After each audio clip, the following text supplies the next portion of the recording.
White House intern Monica Lewinsky, which was the biggest political scandal of the era. It seems quaint right now, doesn't it?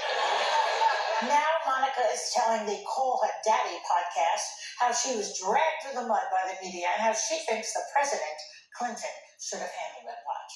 Once the news broke and how everything was handled by media and the White House, how do you think it should have been handled? Have you thought about that? Oh my gosh. The right way to handle a situation like that would have been to probably say it was, nobody's business and to resign, or to find a way of staying in office that was not lying and not throwing a young person who was just starting out in the world under the bus.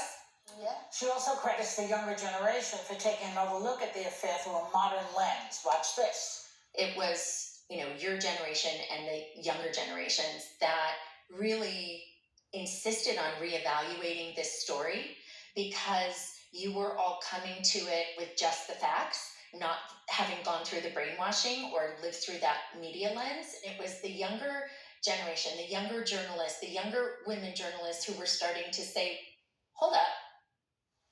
So do you think she got a raw deal? Because she thinks so.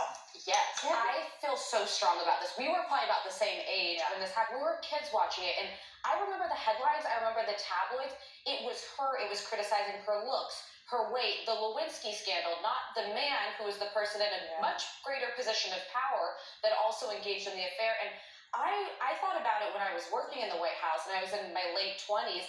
The idea that a 22-year-old intern who has no power was in this affair, and there wasn't we learned more about power dynamics, I feel like, after Me Too, that we didn't really understand that, and culture is different, but she wasn't knowing how to pursue him and evade his Secret Service. It took two to tango, and he should have borne way more responsibility. I agree. When I started researching this topic that we were doing, I realized she was 22. I have a 22-year-old son, and the thought of a 22-year-old now in perspective as a mother, with that perspective, handling what she handled is unbelievable.